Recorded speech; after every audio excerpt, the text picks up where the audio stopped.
Jesus has just been arrested, which, by the way, is not how you start a sermon at Christmas time. Jesus is tied up. His wrists have been bound. He's beaten. He's bloody. He's actually lost track of time at this point. When he was first arrested, it was late at night. He was with his friends in a garden, but the sun is now starting to come out, so it must be sometime early in the morning. And he finds himself surrounded by Jewish leaders in front of this massive, beautiful home. He can see in through the windows just how beautifully decorated this place actually is. He sees signs of wealth and power and prosperity. And as he stands there, the door slowly begins to open and a man is standing there. Now, this man is clearly not pleased with having visitors there this early in the morning. He hasn't had his coffee yet. His English muffin is getting cold in the toaster. He is not happy to see people at his door. As the door fully opens, Jesus sees who it is. It's a man by the name of Pontius Pilate. Money, power, prosperity is exactly right. And as they stand there, Pilate begins to look at the leaders, and the Jewish leaders recognize that they cannot go into his home. They can't go near his home. So as Pilate takes a step closer, they take a step back because it's Passover week and they want to celebrate Passover. So they can't step into his home. They would be categorized as unclean. As long as they get this murder done before dinner time, they should be completely fine though. And Pilate steps out. He looks at them and he says, "What charges are you bringing against this man?" You can just hear his voice. He's not thrilled to be having this conversation this early in the morning, and the local leaders certainly can sense it. They say, if he were not a criminal, if this Jesus were not a criminal, we wouldn't have handed him over to you. Pilate said, "Why don't you just take him yourselves to judge him by your own law?" Now, when Pilate says this is for sure a subtle flex at best. He knows that they cannot do anything without his permission. He is the one in charge of this conversation right now. He is the one in charge of this man's fate. They know that they can do nothing. Listen, Pilate was the Roman governor. He was sent by Rome to oversee this region that he's in, and Pilate was bad news. He was a bad guy, considered, he had an awful reputation. In fact, when he first moved in to this region, he actually began to go into the temple and take the tithe money of people who were giving to the local temple. And he took all of that money and used it to put plumbing in his house. In other words, I know you gave this 10% and I know that it matters, but I really want a good shower. This was a bad dude. In fact, after this happened, so many of the local people became so infuriated with him, they protested, they rioted. And so what Pilate did is he would have his local guards dress up as Jews and walk around the crowds as they protested. And the moment they heard someone speak something negative of Pilate, they would pull out clubs and begin to bash people's heads in. Some historians say it was one of the most awful mass violent acts in ancient Jewish history. It was awful. They look at Pilate and they say, "We have no right to execute anyone." And Pilate knows this is the punchline to the joke that he has set up through this conversation. So Pilate invites Jesus into his home and a conversation begins to take place. I would argue one of the most unimaginably impressive conversations in history. John says, Pilate went back inside the palace, summoned Jesus and asked him, "Are you the king of the Jews?" "Is that your own idea?" Jesus asked, "or did others talk to you about me?" "Am I a Jew?" Pilate replied. "Your own people and chief priests handed you over to me. What is it that you have done?" And as we know, Jesus at any moment could have piped up and said, "I've done nothing. I've done nothing. I've made some people mad, but I've done nothing. I've healed some people, but I've really done nothing bad. I certainly shouldn't be here. You should be able to enjoy your coffee, your Keurig this morning. I shouldn't be invading your home. I've done nothing." But he doesn't. In fact, it says, Jesus said, "My kingdom is not of this world. If it were, my servants would fight to prevent my arrest by the Jewish leaders, but now my kingdom is from another place." "You are a king then," said Pilate. Jesus answered, "You say that I'm a king. In fact, the reason I was born and came into this world is to testify to the truth." Think about Jesus' words in that moment. He's been arrested. He's about to be sentenced to execution by the Roman Empire. And he says, listen, the reason I was born, the reason for these stories about a virgin birth and a baby in a manger and a shepherd and wise men and gifts and an innkeeper with no space is to testify to the truth. Jesus goes on, he says, "Everyone on the side of truth listens to me." And then Pilate asks an incredible question, one that theologians have wrestled with for centuries, one that scientists have grappled with, that philosophers have tried to find the answer to. Pilate looks at Jesus and says, "What is truth?" What is truth? I find it amazing that in this moment, both the Jewish leaders and Pilate have tried to capture Jesus and turn him into a criminal. They've tried to control the narrative, but Jesus somehow turns it around and now has the leader of the largest empire known to man ask the question, what is truth? Now, I don't know, is he asking, is he so cynical? Is he so jaded? Is he so bitter that he's going, well, what is truth even? You can't even know truth. Maybe. Or is he genuinely curious?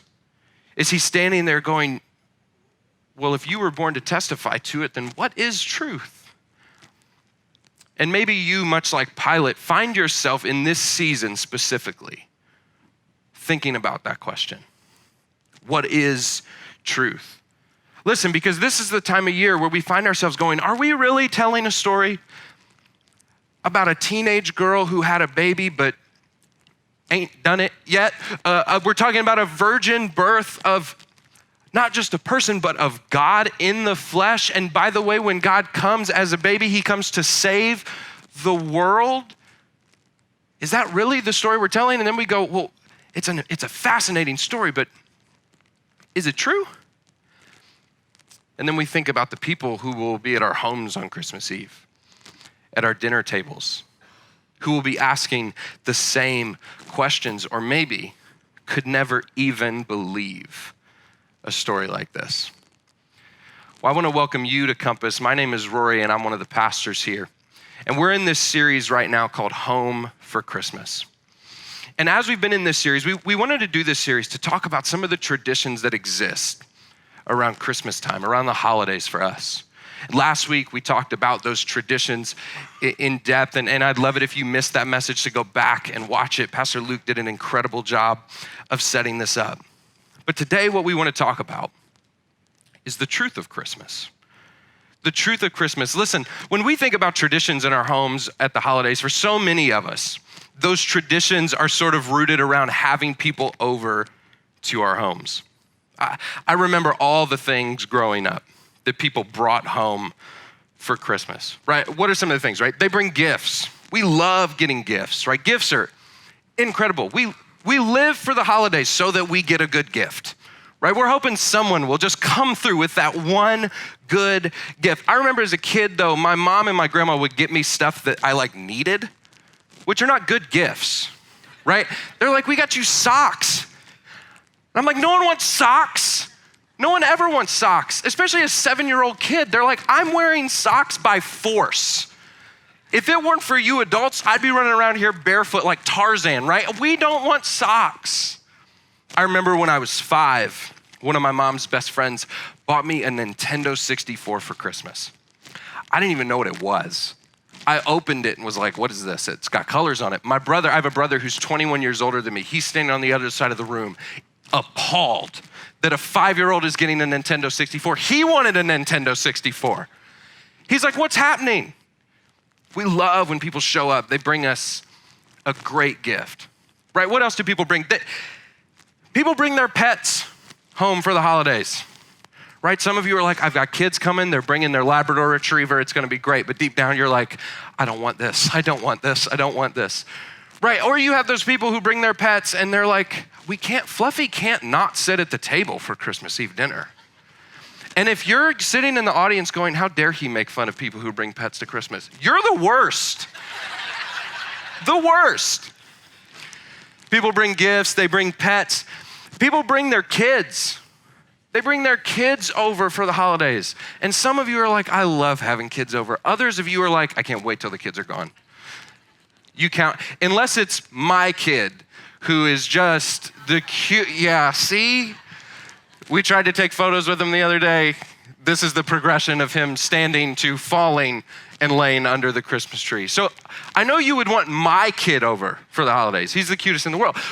But your brothers and sisters' kids, you're like, can you just leave them at home?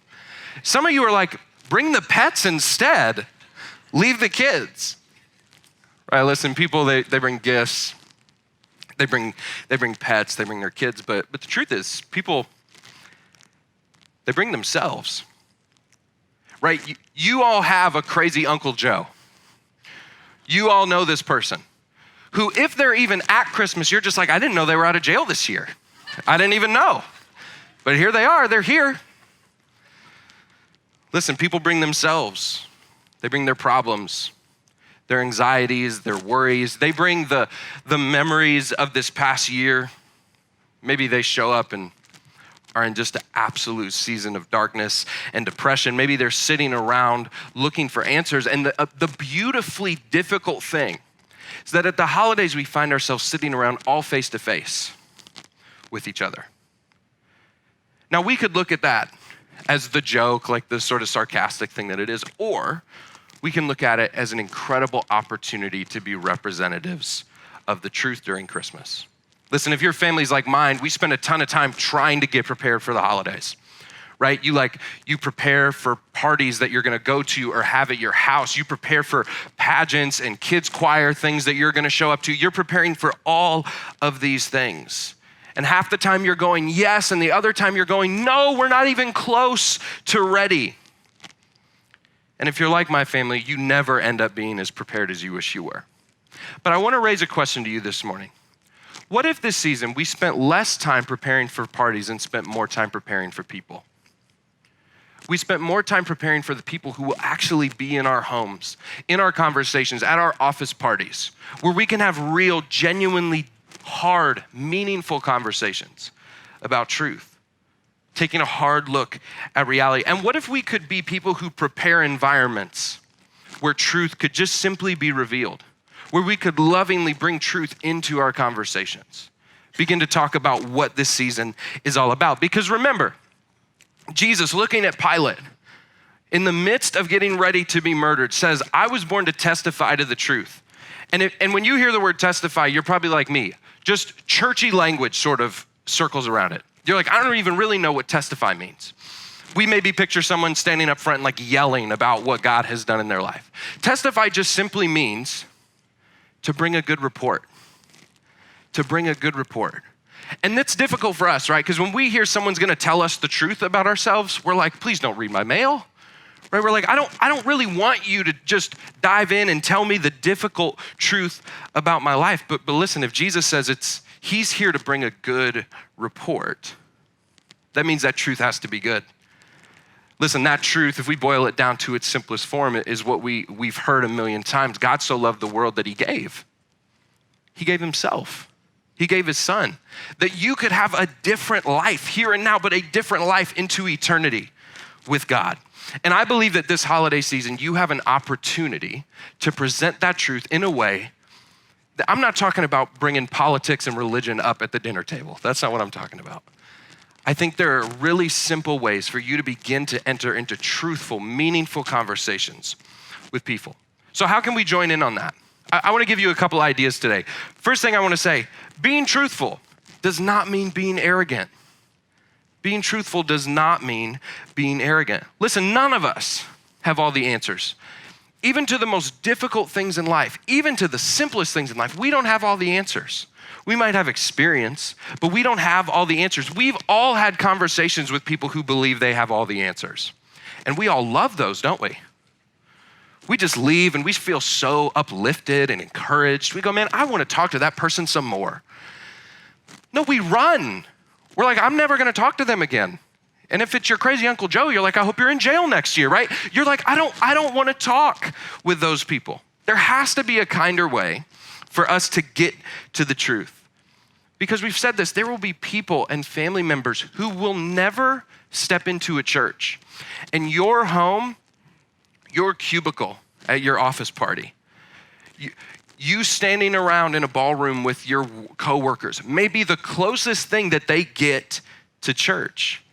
It may be the closest thing. And so you have an opportunity to represent the truth. That when we think about a baby who is in a manger, who eventually died on a cross, they will see that there's something more to that story. And listen, there are a lot of people who are in need of truth, but make sure that you balance it with a healthy dose of grace. And we're gonna talk about that here more in just a second. But around your Christmas table this year, you're gonna find family members who are lonely, who feel like they have no one to talk to. You're gonna find people who are living lifestyles that you don't necessarily approve of and have to figure out how to enter into conversations with them. You know what will potentially change the hearts of those people? Not your Facebook rant. That's gonna do nothing. Not you telling them how awful they are. That's gonna accomplish very little. It's not the petitions and the pickets that you sign and tell everyone about. It's not you spewing hatred over people. And you might be thinking, well, someone needs to take a stand for truth. Someone's got to defend the truth. If you want to take a stand and defend truth and do something that no one else is doing, why don't you kill the people you disagree with kindness? Kill them with kindness. Don't be arrogant at Christmas, be kind. You have a unique opportunity to have conversations that no one else is having. Kindness is always the better way to truth. Another thing I want to say, the greatest way for truth to come to light is through simply asking great questions. Through asking great questions. Listen, everyone loves to be loved. God even loves to be loved. That's what we do when we worship. We're giving God some love. We're saying we love you, we adore you. Everyone loves to be loved. Listen, preparing yourself to be a great asker of questions is a way to show someone that you love them. Because you're approaching conversations not with answers, not with solutions to all of their problems, but you're approaching them going, hey, I just want to know who you are. I want to be interested, not the one who's trying to be interesting, right? I want to patiently listen to you rather than just quickly bypass you because you and I aren't on the same page. Listen, questions not only allow us to understand someone, but they allow the person to have what is called an aha moment. You've had these aha moments before in your life. There's actually a psychological term for it. It's called the eureka effect. And the eureka effect is when someone has been mulling over something for so long that all of a sudden, whether it's through a question or a conversation, it clicks. Everything clicks.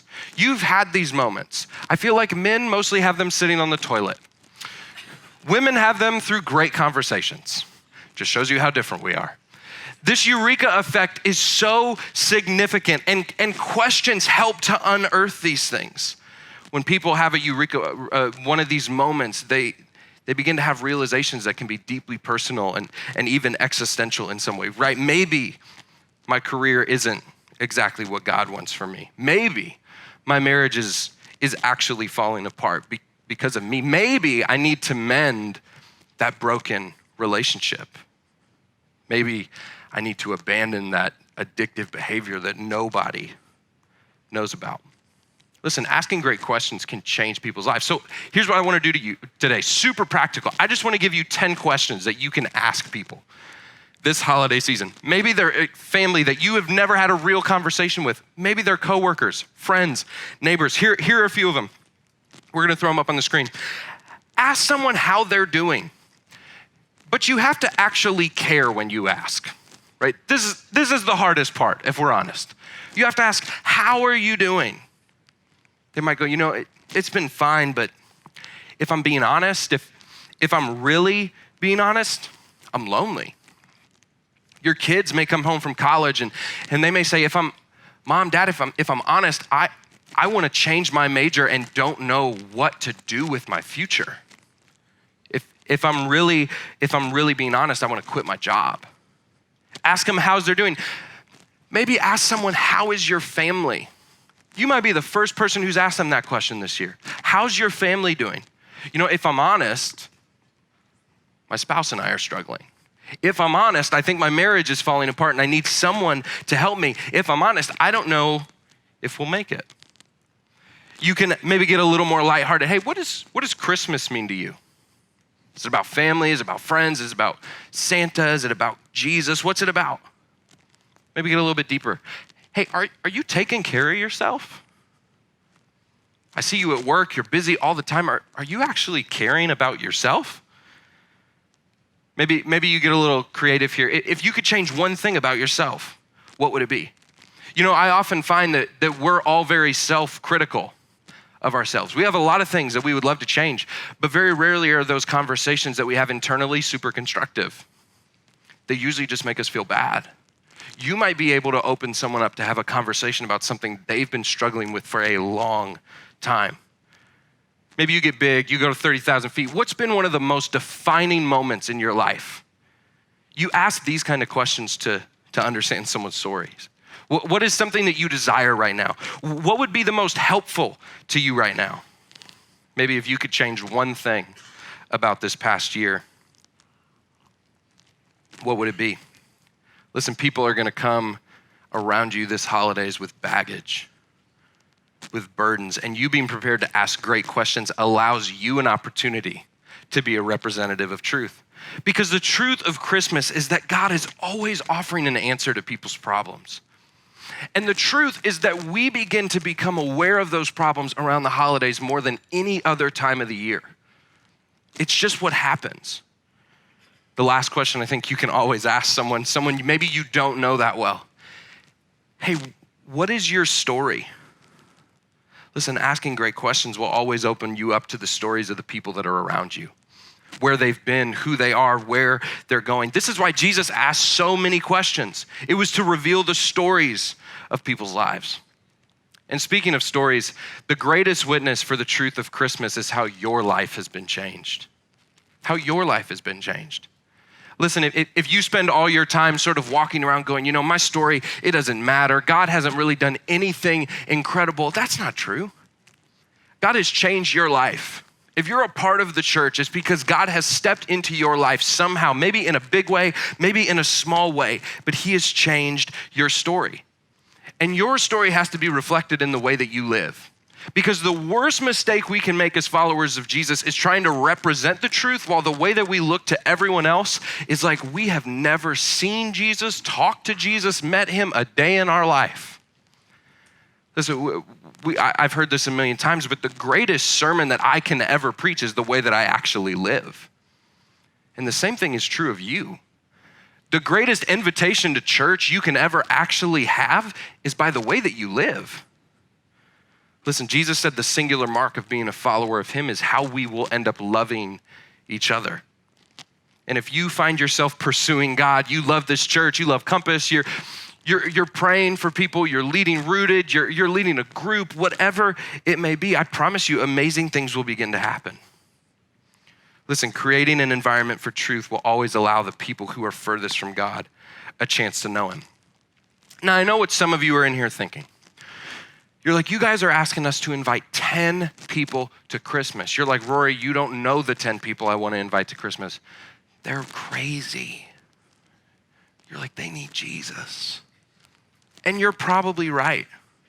Some of you are in here going, yeah, don't be arrogant, ask good questions, my story, blah, blah, blah. How do I convert my nephew at Christmas Eve dinner? Here's the deal.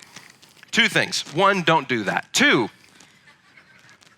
I want you to hear what the words of a man by the name of John said about this. Listen, John was one of Jesus's closest friends. Some people would say that John was the disciple that Jesus loved the most, right? He was buddy with Jesus. And when John wrote these words down, it was because he believed that Jesus was actually God in the flesh.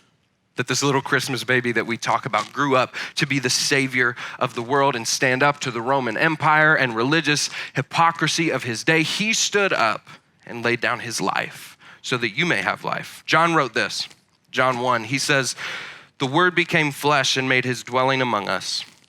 We have seen his glory, the glory of the one and only Son who came from the Father. See this, full of grace and truth. John testified concerning him. He cried out saying, "This is the one I spoke about when I said, 'He who comes after me has surpassed me because he was before me.' Out of this fullness, we have all received grace in place of grace already given." And I want you to catch this. For the law was given through Moses. Grace and truth came through Jesus Christ. No one has ever seen God but the one and only Son, who is himself God and is in closest relationship with the Father, has made him known. Listen, your truth, the truth that Jesus is the way, that Christmas is really about following Jesus and celebrating his birth, your truth, that truth cannot exist separate from grace. It is impossible, hear me, impossible to exist separate from that grace. Jesus came to bring grace and truth in its fullness. Truth cannot exist separate from grace, and grace cannot exist separate from that truth. Listen, when truth exists apart from grace, it's simply degrading. It dehumanizes people and it tears people down. When grace exists apart from truth, it's weak, it's insulting to people's intelligence, and it's typically unhelpful. I would say it this way: grace without truth is meaningless, and truth without grace is just plain mean. Grace without truth is meaningless, and truth without grace is just plain mean. See, the truth of the gospel is that God became flesh so that we might know him, so that one day he could lay down his life, carrying your sin and your brokenness, carrying the sin and brokenness of all of humanity, and sacrifice himself so that you may, right now, know God to the fullest.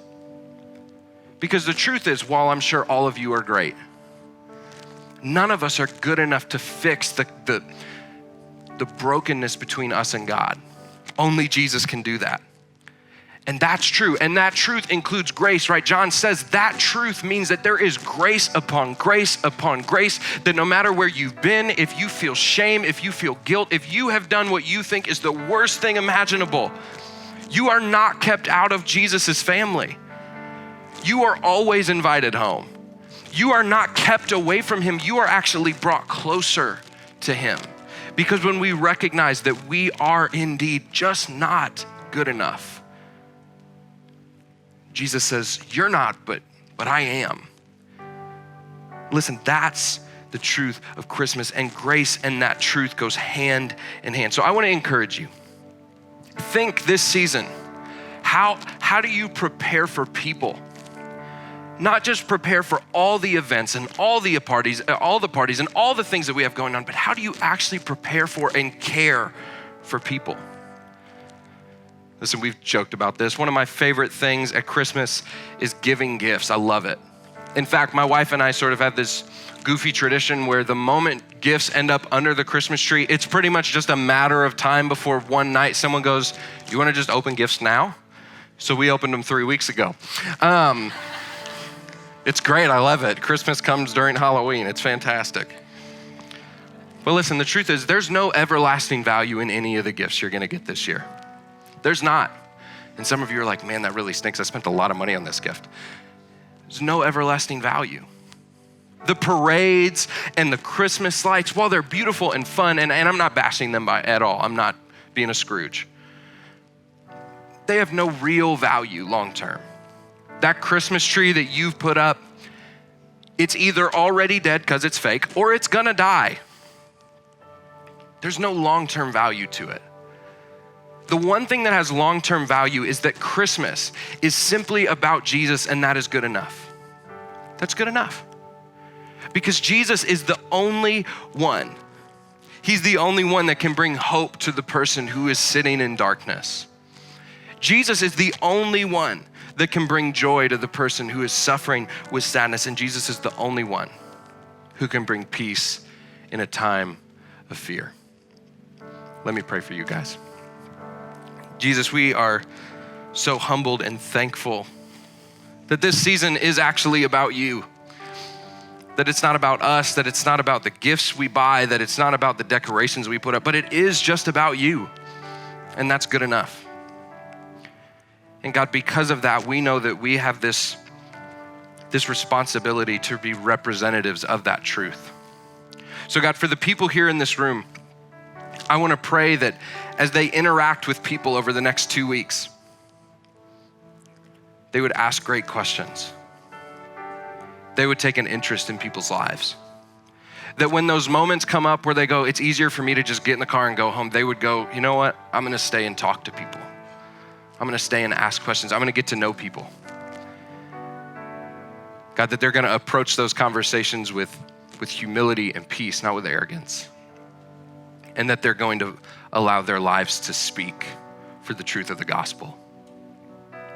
God, we are so thankful for what you're gonna do at Christmas Eve here at NRH.